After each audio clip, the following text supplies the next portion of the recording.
for it. I don't want to be late anymore. I want to get started. Let's get into it. 1, 2, 3.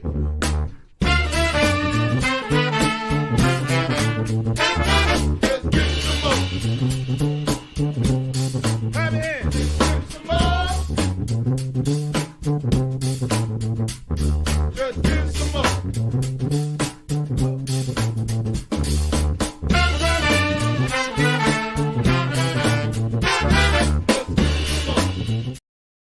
Why, hello, and welcome to My Whiskey Den, your favorite public access whiskey review show where craft whiskey is king. And tonight we are trying two samples that our own co-host Mike sent us. The first one I can smell from a few feet away, even though I haven't had it. It lofted at me from the floor here. Woo, that is strong. That's the Middle West Wheat Whiskey, Oloroso. I'm smelling all the right things from this distance for that, and it smells exciting. So how are both of you doing tonight? I'm good. How are you guys? Ladies first. Too? Oh, she said. No, I'm fine. Yeah. Oh, excellent. Well, we'll take fine, and we'll go from there.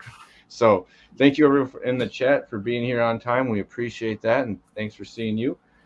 Mike, do you want to tell people about the Bar Cart Co-op before we start sipping on these? Or do you want to do that? I'd love it. Do you want to do it after the first one? Do we want to screw people up tonight?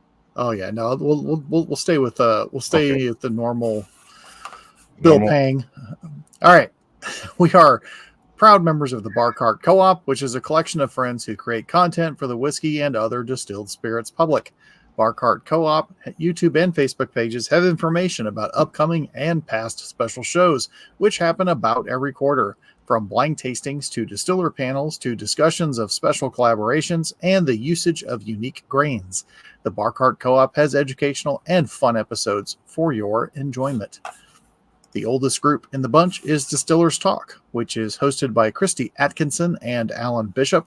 It is a conversation with people from distilleries and distillery adjacent that gets into deep and sometimes off the rails and back again discussions with their interviews.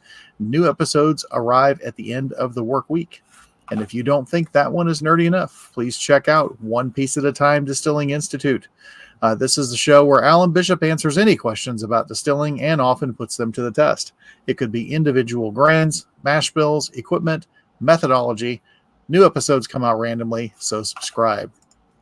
Then we have home of the silkiest voice on the internet, Bourbon Turntable, where they mix the love of music with the love of whiskey. They have conversations with musicians, writers, distillery folks, and common folks like us about music and whiskey. It releases every Wednesday on all your platforms, including YouTube. Then we have If You Have Ghosts, You Have Everything, which is a show about spirits and paranormal among us, as well as the unexplained and the spiritual. Subscribe on Spotify to get the 4 previous seasons and the 5th one in progress. Also coming up, because it is October, you need to pay attention because there will most likely be a crossover with Miss Stephanie McNew, who has her own podcast, which now the name escapes me, and I'm feeling like a total heel for not remembering it. But Steph's great, so check that one out and check out the Spirited Cocktails. That's what it is. See, Tourette's. And we have. But last but not least, we have Whiskey in My Ring podcast, which I can't talk, but David can, and David talks to people that he finds interesting. From the unknown to the known, David likes to get into the weeds with his guests. David does all the things that we won't. Okay. It's a long one. That's why. All right. So what we're starting on first is this 5-year-old Middle West Spirits Oloroso Wheat Whiskey, or Oloroso Finished Wheat Whiskey. How did you come across this one, Mike? I know Middle West has been one that you right across the tongue touting for a while. Yeah, so we've discovered we were fans of Middle West, and I've been wanting to try some of their other offerings, but we don't get them around our neck of the woods. You don't get them around your neck of the woods either. Them Ohioans. However, Middle West had a nice little display at Bourbon on the Banks this year. So it was really cool. They had this. Of course, they had their wheated, which I'm a huge fan of. And I can't remember what the other one they had, but I thought, I've got to try this Oloroso wheat, and I did. And I said, well, by golly, are you guys selling it at the booth? And they had, because Bourbon on the Banks, one of those wonderful festivals where you can buy almost everything that you try there, except for some canned cocktails or for some reason, but pointed right across there, and they had it, and it was for a very good price. So I was very happy to walk away with this sexy tube. Oh, it's a tube too. It's a tube, and then also check out the flare on the bottle. Hold on here, let me. I mean, that's pageant quality right there. Oh, that is. But hold on. I like the straightforward art they have. Yeah. No BS. No extra fluff that doesn't fit in. It's got a really good aesthetic, but this tube is like fancy AF. It's very Scotch-like. Exactly. I didn't want to say that. Like, I'm going to, because it is Scotch-like. You're getting a bottle of Scotch. Is when you get something like that. That's what I feel like. And even when you took it out, the labeling or writing on it, the fonts, if you will, also kind of that same way. Let that speak for you, not some other stuff. It's a fine looking bottle, and also the stuff we did find out about this particular one, that it is Ohio grown wheat. Oh. And first they aged this one in lightly toasted American white oak barrels. And then they put it into sun-drenched Oloroso sherry casks. And it is 5 years. Mm-hmm. The sun-drenched part I'm intrigued about. But yes, you can. It's not on the nose. You can tell that it's lighter, more playful. It's not like a deep, rich, or overly sweet whiskey. The sherry you can definitely tell is in there, but it's not heavy, you know what I mean? Or it doesn't smell heavy. Maybe light to medium, maybe a fourth somewhere in there over for power wise, but maybe half. And this is just FYI, it's 50% ABV. Yep. And this is a batch one bottle. Very exciting. Sorry, I'll be quiet for a second. What are you guys getting on the nose? Go ahead, Morgan.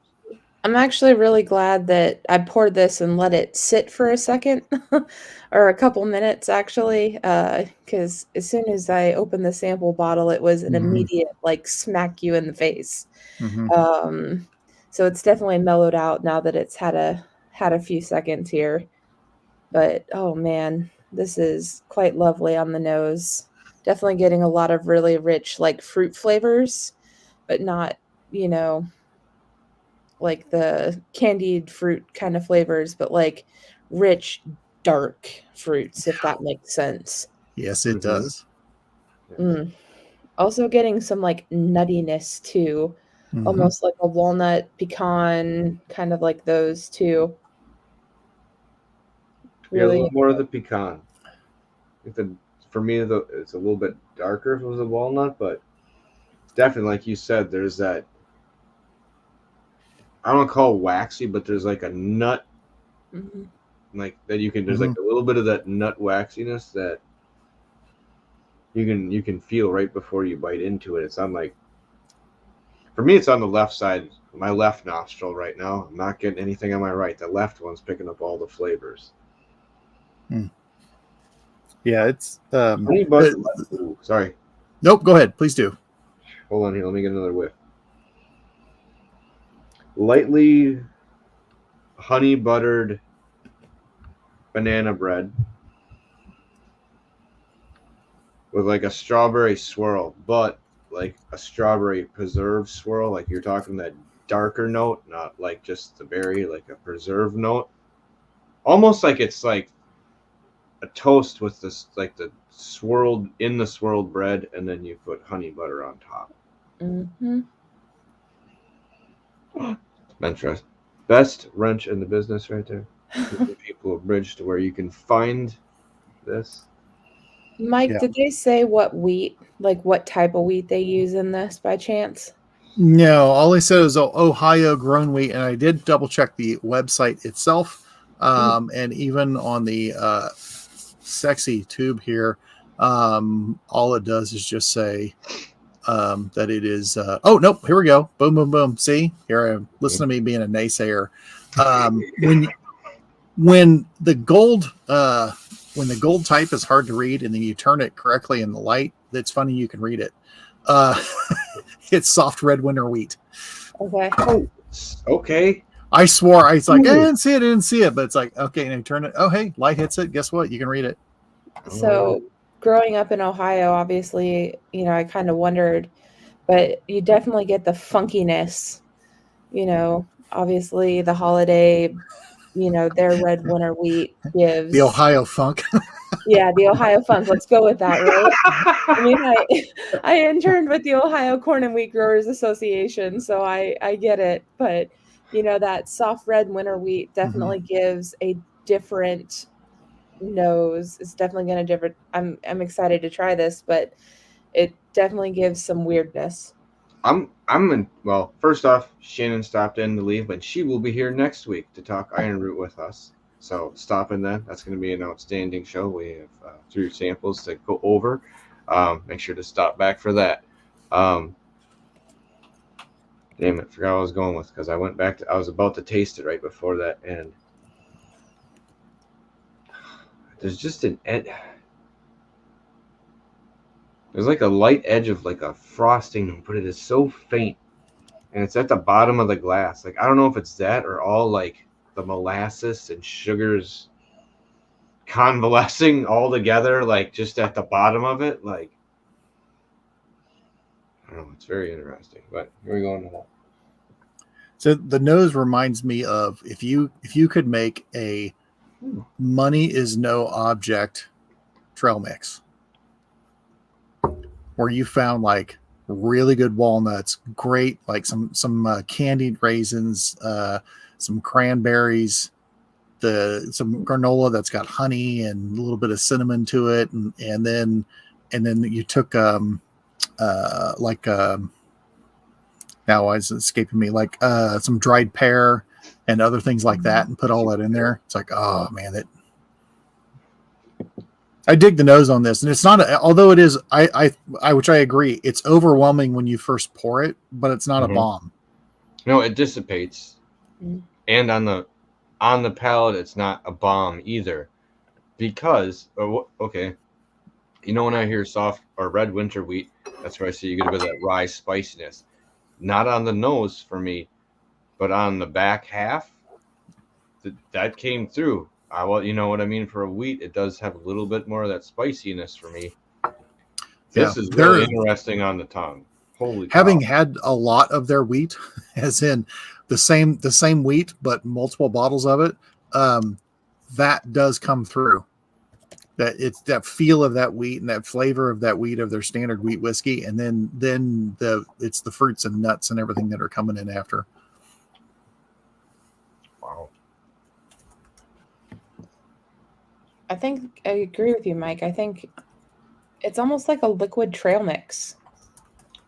Okay, but if you sub and I'm not going to say the chocolate's not there, but if you put like caramel or like a butterscotch chocolate chip tossed inside there instead of just all chocolate, I think that could be something in there. That's very, very close. Yeah. Oh.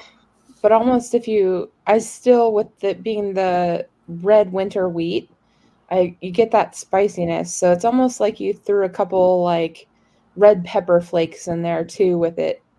Well, and that's what screws up. I don't want to say screws up, but when you think Oloroso finished or a finished whiskey, you usually think that's what's going to be carrying the tail end for the most part, or you're going to at least having that affecting the finish because of that spiciness or that little bit of splash of it.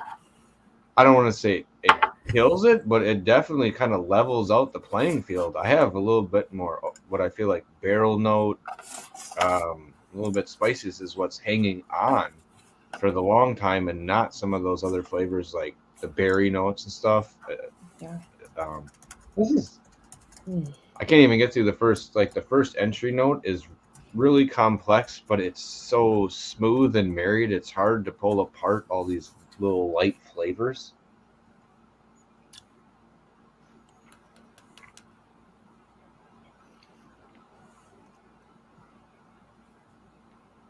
Honey, lemon, it's weird little bit of tangerine.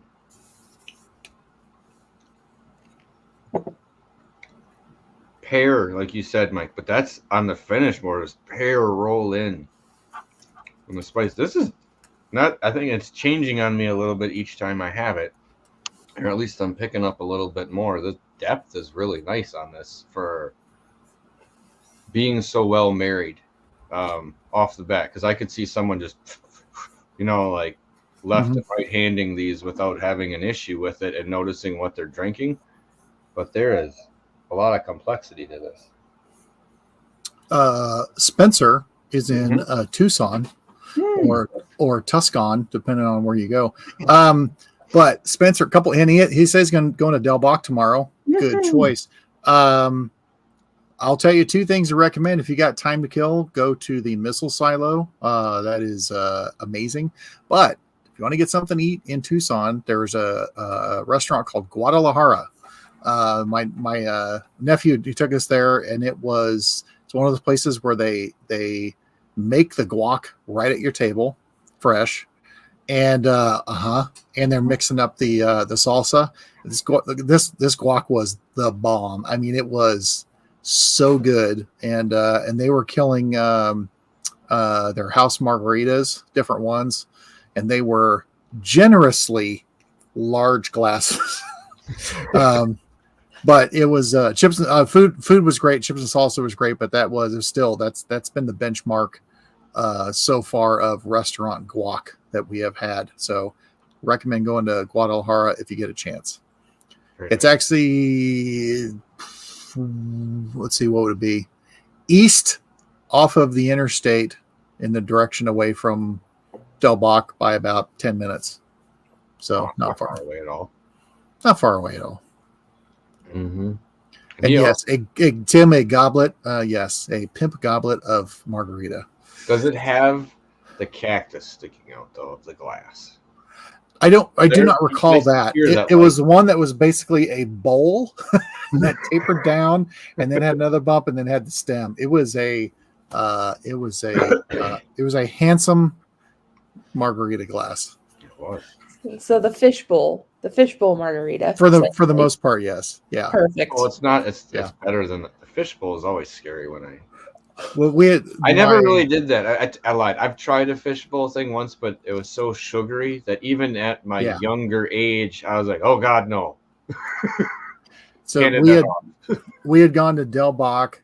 One of my kids was with me. My sister and mom came down from Phoenix. My nephew and his husband lived there. So I took them, went to Del Bach. They all did the tasting. They'd never done a tasting before. One of them was careful on the tasting. The other one drank everything, including the stuff that other people didn't finish. And then we went to Guadalajara, where I guess you'd call him the nephew-in-law, drank 2 to 3 of those margaritas on top of the other stuff. We went back to their house, and then after a while, everyone's like, "Where the hell's Scott?" And it's like, "Oh, he went right to bed and fell asleep." So we were there for like another hour and a half at their house or something. Then he still hadn't woken up, and so we're like, "Well, let's go have fun at his expense." And so we went in there, and I climbed in bed with them, and we took pictures, and we're trying, and we're like bouncing and trying to wake him up and stuff. And then finally he gets up and is like, "Hey." Like, you're a lightweight. Oh, that's funny. So anyway, did he pass out with his shoes on? I have a friend that does that when he passes out. I don't get think to he a did. bed or a couch, and as he's going, like laying down or falling in there, he like passes out on the way down, and then hits the bed or the couch.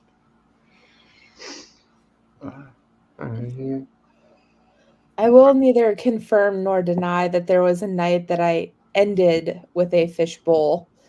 And we'll just leave it at Confirmed. Confirmed. We'll have that story next week. Yep. Nope. We know where this one's going. All right, I'm going to open up the next one here. Ooh, a Single Cask Nation Black Button 7-year straight bourbon. This is neat because I don't try a Black Button very often, and I do hear nice things about that. Yeah, and I will do as I always do when we have a Single Cask Nation. Once everyone says what they want to say about it, I will be happy to read their tasting notes. God, see, but that's like, I'm not creative enough. You got to sit down for a little bit and think about it when they're doing it, or just get like you have to get in the mindset of Peterman mindset. It is the J. Peterman catalog, and every time that I read their notes, I imagine Elaine, Julia Louis-Dreyfus, walking down the street trying to get her description out, and then she finally gets it. She's like, yes. Morgan, you're probably not old enough to know what a J. Peterman catalog is, are you? I have no idea what you're speaking of. So this was a clothing outdoor catalog, but all of the product they were all illustrated in watercolors, but it would be these extremely elaborate descriptions. So it'd be like Pat's hoodie would be. I was walking through the streets of Chile one night, and I was trying to. There was I'm going to butcher the hell out of it, but it would be a story about how you're walking through the streets of Chile, and then you're seeing all the sights and sounds and the smells, describing all that stuff, and then how the cool air came through, and I was so thankful to be wearing my J. Peterman navy pullover with extra drawstring power or something like that. They tell these crazy stories and other stuff. Yeah, from the chilly night. And keep the night going live with fun and excitement. Yeah, they're great. They're great. Yeah. But Single Cask Nation's tasting notes they remind me of that so much, and that's not a knock against them at all. I love, and when they do their live tastings and they do their descriptions, just how they say it, the passion for what they say, and I absolutely just love it. So. Anyway, so this Black Button is in Rochester, New York. This is a 7-year bourbon. This was a June release.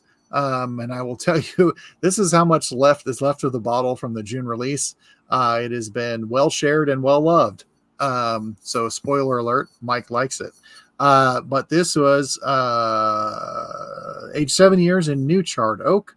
Distilled July 2016, bottle April 2024, one of 124 bottles, comes in at 51.1% ABV. Yeah, that's kind of accurate. That's right. Orvis meets Patagonia. That's pretty good. Oh man. Oh, La Paz. I wasn't far from where. I didn't see there when I was in Peru. I wish I would have made a little trip over, but then it would have been totally accurate. Pat Hoodie is his stripper name. How did you find that out? Like, that was supposed to be in a locked file. That was before I was an adult, man. That's not cool. When you were a child stripper, that's worse. Well, Green Bay, baby. And we're gonna get kicked off YouTube. Oh, God, there's a Diddy part. No, I'm just kidding. All right. No, not only waterproof, but petroleum jelly and baby oil proof. Okay, but anyway. Okay, back to the tasting. Yeah. There's a tangent there we could go on. We're not gonna go there for the moment. We might come back to that later. This bourbon's oilier than a Diddy party.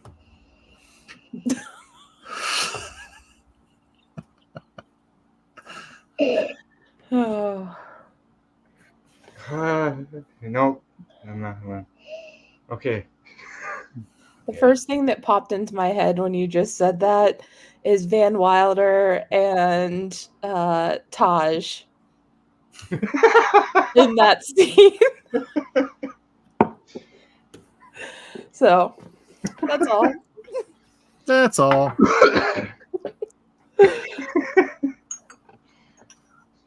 All right. Go ahead. I'm just checking. Where is this from? Is this from Kentucky? Rochester, New York. Rochester, New York, because it's not quite Kentucky, but it smells like dry barn and a little bit of wheat or grass, but not like.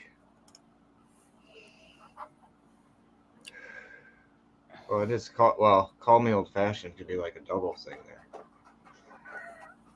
I'm just joking. Yeah, a little bit of light green, not light green. It's a grassy note, but it's like dry hay.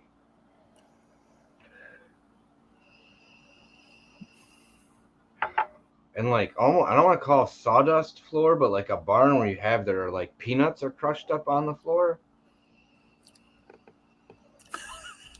The Texas Roadhouse barn. Kind of, it's fucking weird, man. It's flat, but it's got a little spicy note. I can't. This is a very strange nose. I agree with the dusty barn hay, but I also get chocolate. I get cocoa powder on the nose. Mm-hmm.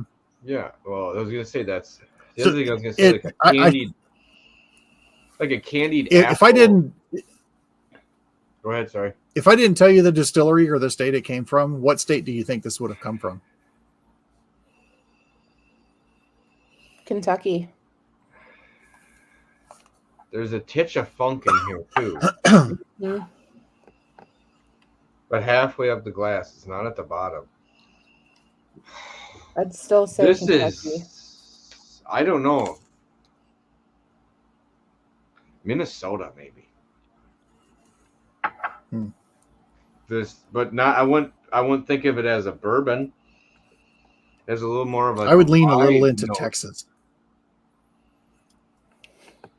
Not knowing the year though, just like a straight guess. Yeah. Yeah. I can see The that. dustiness made me think Texas when I was, even though I knew where it was from, it was just like, wouldn't be surprised, but. I could see that. But it's not, I know there's more of them becoming lighter and more nuanced in the Texas whiskey scene. But it still usually seems heavier. But the nose, like you're like coming in, it's so molasses and vanilla. It's almost like it's worked once you get into it a little while, you work past some of those like first opening notes. No, the dusty barn isn't there as much. I'm getting more of that cocoa powder you mentioned, and almost like a candied apple or caramel apple. Okay. I get tobacco on the nose too. Not heavy, just real light. Yeah, the leaf. Mm-hmm. The leaf, definitely. Yeah, but it's not. It's like you're walking up to like where they dry them. Yeah, it's You're just not there. starting to age. All right.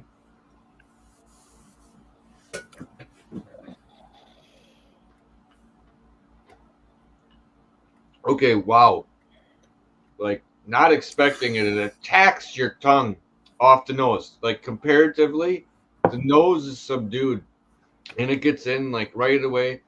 I don't know what flavors would happen, but it's like like little fireworks. Not a ton of alcohol, but it feels like it shot my brain apart for a second there. That was not what I was expecting at all. Off of the drink. Are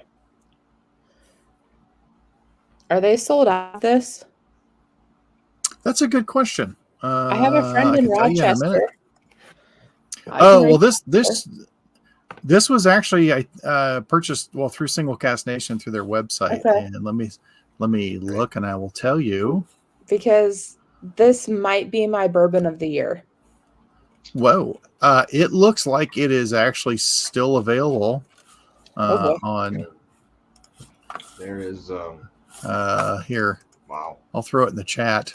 Well, Yeah. there's some stuff happening here. Yes. Yeah. This is Yeah. definitely It's- up there. You have to join Single Cask Nation, which is free. No big deal. Okay. But yeah. Okay, hold on. Yeah, this is up there for the bourbon of the year, no doubt. It's a bold statement, Cotton. Mm-hmm.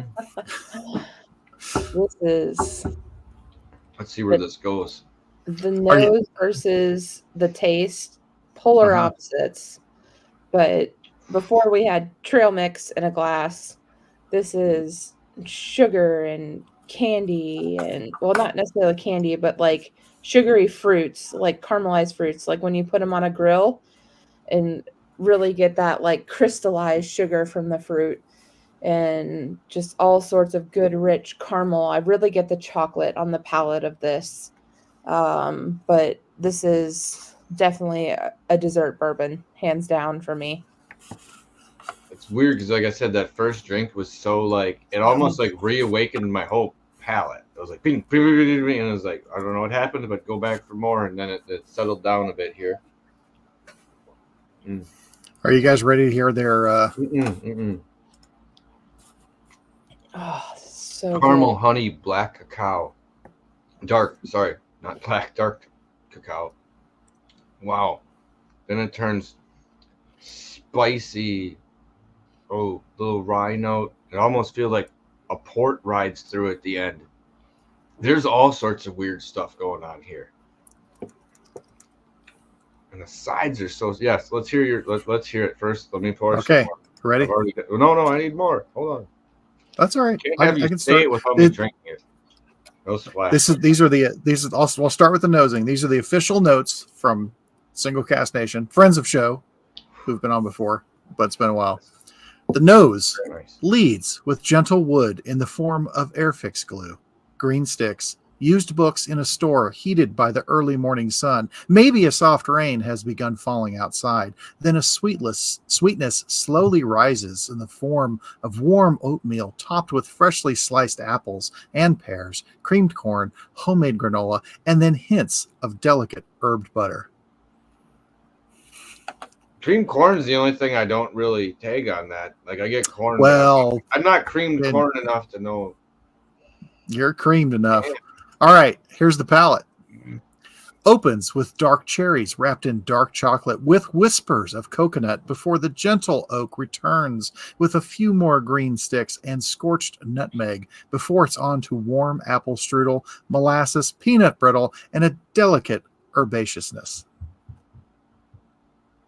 The finish is moderate in length with bran flakes, roasted corn, cinnamon oatmeal, and apple pie. Yeah, they take some time to review it rather than doing it live. But that is. I'm sorry. Those are like you hear it going back as it's going through. Now I just put my glass down. I'm like, holy shit, that's damn. That's Well, right. and if aside from reading it, if you also hear them, like I say, I imagine Julia Dewey Dreyfus going down the street and reading it in her head. But also, if you watch those two, do their notes.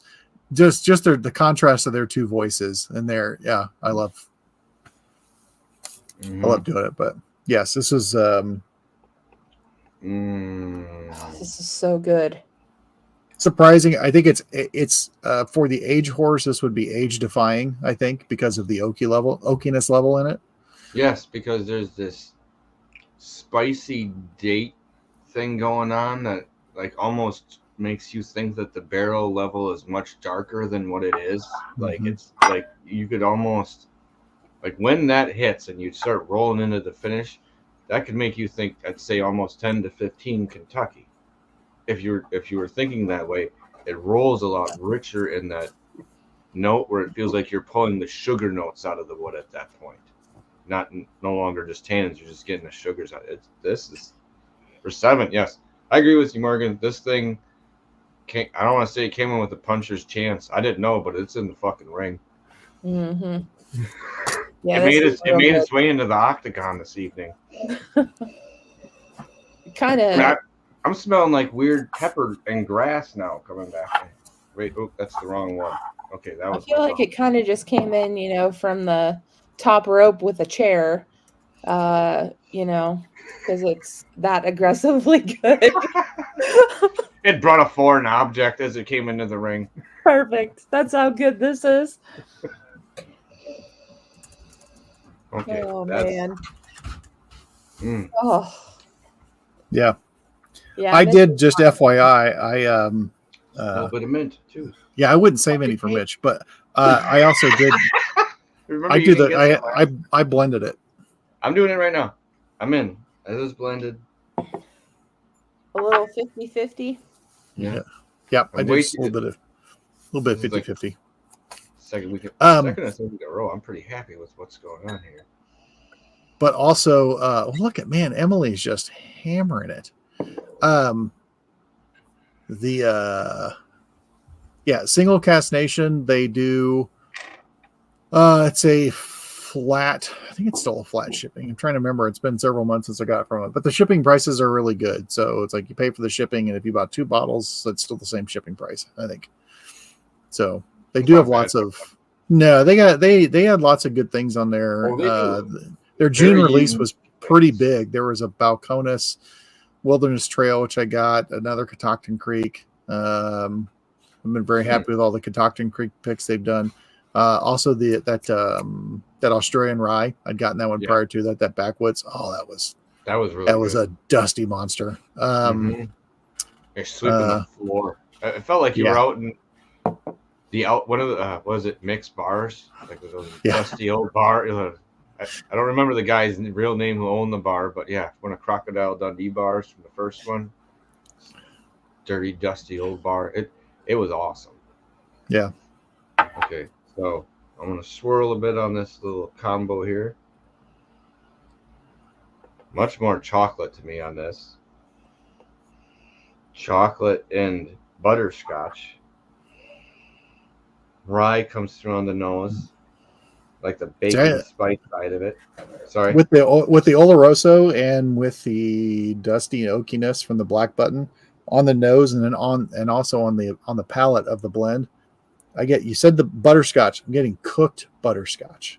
Okay, it's like just getting on the edge where almost like you're making peanut brittle. Yeah, you get a little char to it. Yeah, like right on that edge. Okay. Yeah, because the brown sugar note you're mentioning, when I get that in here, it smells like.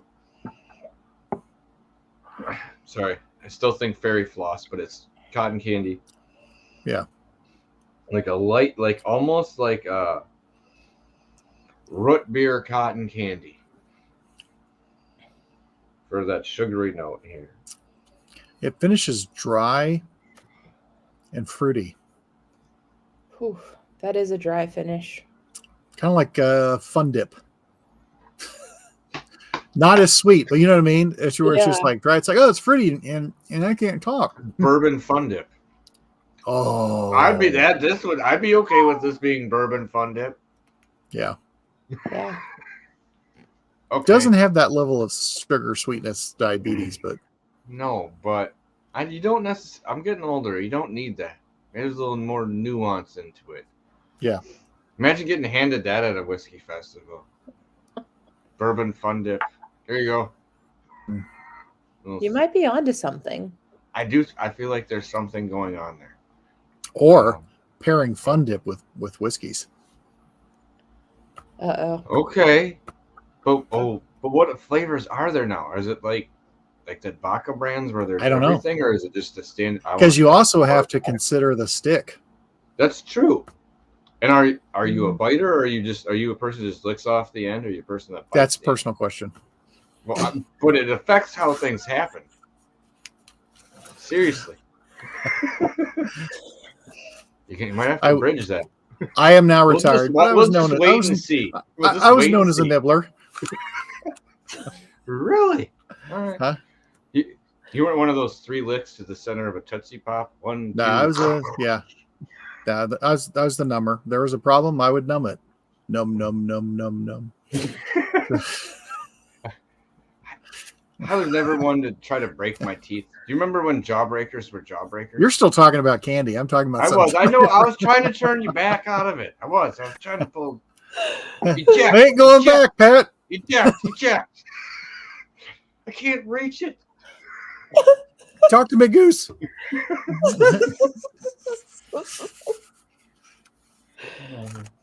So, yeah. Single Cask Nation has not. I've never been let down by them or by their choices. They do a very, very good job with what they do. Yeah, they're good curators and independent bottlers. Like, they take it seriously, though they have fun with it. You know, Yes. If you haven't met them or watched them, like Mike says, they are into it. They do take it very seriously. They have the right parameters set, but in the parameters, they work a lot of fun and magic out of what they're doing. So it's pretty great. Yeah, some of the other things that are on there, just since I'm pimping, Mm-hmm. there's a lot of scotches that are available right now on the site. They've got this Thornton rum, which looks really good. There's a 16-year-old four. They still have the Backwoods Rye. They still have the Wilderness Trail 4-year-old. They have the Catoctin Creek 3-year-old, which is really good, and the Black Button available. I almost would have thought they would have gone deeper on that Catoctin. 8 or so scotches, 9 scotches. So yeah, we got some interesting stuff. Catoctin Creek's probably got to be getting to the point where they might have a couple hidden 8 to 10 year. I mean, we talked to them a while ago, so you're getting on that brink of a 10-year anniversary if they haven't hit it already. They probably do have, but the Catoctin Creek is, which ones do I have? There's two different Catoctin Creeks that I've got, and hold on a second, I'll tell you the difference because I've got it in my list. He's not that far off from David. So there is a him in his lists. Catoctin. So I have a Catoctin Creek 4-year-old rye finished in a Kilhoman PX cask. Mm-hmm. And it is what you think it is. I remember that one. And then this 3-year rye that I got from them for June. Catoctin Creek makes some freaking delicious rye. Yes. But like you said, the Kilhoman PX tapping my glass here because that is a fantastic whiskey in of its own right to pull that out of there. And you can tell 100% that it is Kilhoman PX. If you've had Kilhoman, just that nature of that peat, it's just like lovely. Another place I'd like to see that would be on another Virginia distillery. Virginia Distillery, that's the name of it, but the same state.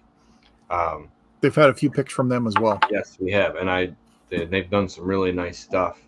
They've done a really good job of, how do I say this, curating a mid-range of American, kind of that Scotchy feel that you get from Scotland, but not overpowering in flavors. You know, there's a section that's just kind of hits the middle, and that's where a lot of the sales kind of happen, and then you get obviously the extremes at the one end with some of the peat and or medicinal notes and stuff. But they hit a really nice narrow middle point that is very appealing to, I think, just about everybody. That's what I like about their stuff. I don't want to say they stay in the pocket because they have different finishes and they have different things, but you can tell it's from that distillery if you have it. How about that? Yeah. You know, it has a home profile. My last pimp for Single Cask Nation. Yes. Is that I just double checked. It's $15 flight rate shipping, whether you get 1 bottle or 7 or 10 or whatever. It's $15 and it's free to join. And as you have experienced, if you've never had them before, their tasting notes are thorough. Mm-hmm. Yeah. Right.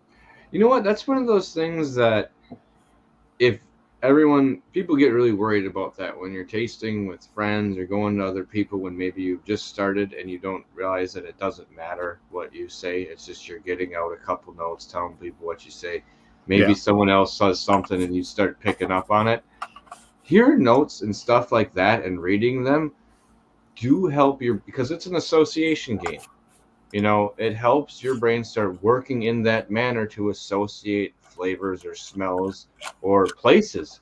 Like, hell, that's the best part is when you have something for me and it brings you to a place, you know, or a thought. Like I said, like one of the first times I had Lefroy, it brought me to this dirty, and it's not, I don't mean bad, like it was cleaned with that shitty antiseptic that hospitals were cleaned with back in the day. Like just the shitty antiseptics all in the hallway.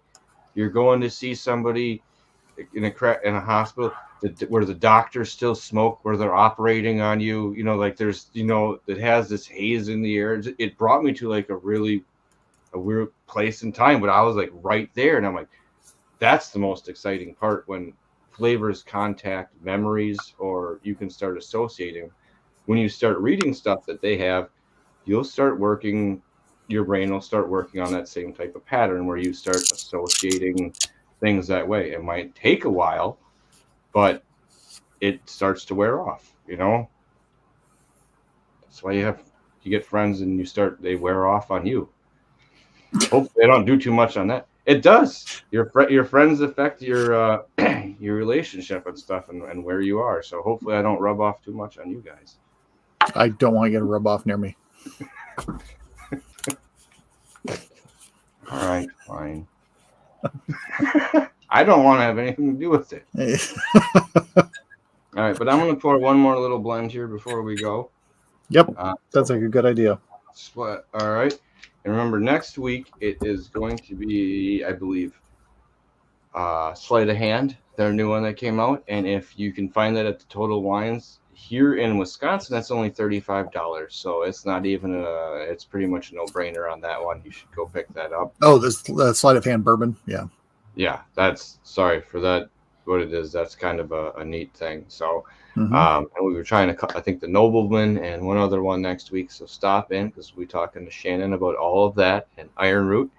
And she's going to come back down on the 24th in November here in Wisconsin, and we may do something like we did, Mike, with our tasting before, but just with Iron Root, closer to the road, just on the sidewalk where people walk through by the stadium. Where you can hear and you can talk with people. Well, the last time I just went with Shannon. This last time there was not a professional traveling tailgating crew that brought all that stuff with. That's Kansas City for you. Hey, there's nothing wrong with that. There's nothing wrong with it. Fantastic tailgating thing. It's one of the best in the country, and you're well known for it. Yeah. So, yeah, they were professional tailgaters with sponsorships, and it's pretty cool if you actually think about it. I don't even know how. It was cool, and they were nice, but yeah, as we ran into, and they're like, "You guys are sponsored by the whiskey that we brought up there." Like, no, we're not. They just give us whiskey. We don't have sponsors and then they said how they were sponsored by not a rival but a competitor from town. And somebody else that they get. It's like, yeah, we don't have sponsorships. And they're like, oh, okay. Yeah. We don't really have any. We don't really support we don't have anything. That way. Yeah, we don't do that because then we can't be yelled at. Ha, take that shit. That's the whole fucking point. Yeah. So, well, good. I'm glad you guys like both of these. I did. That second one was a head turner for me. I was not ready for what happened when that hit my lips. That was definitely something I was not prepared for. So, and yes, now I have to keep a little bit because, like Morgan said, that might be in the whiskey of the year running. It's it's in the room. It just kicked the door down. I was like, oh, yeah. Hi, I'm here. It's already in my card on Single Cask Nation. See, there you go. She's written shit in already. It's etched in. Okay, if you show up with an envelope, that's going to be okay. Maybe we all need to do envelopes this year. Like, okay, and best bourbon from Morgan goes to, flips it open. All of a sudden, Mitch jumps in. There's a discrepancy. All right. Well, remember to stop in next Monday when we're talking to Shannon Hood about everything Iron Root and what they're doing around there recently. Until then, remember, it is not the size of the den that matters. It's the love of whiskey. Cheers, everyone. Cheers. Cheers. Thank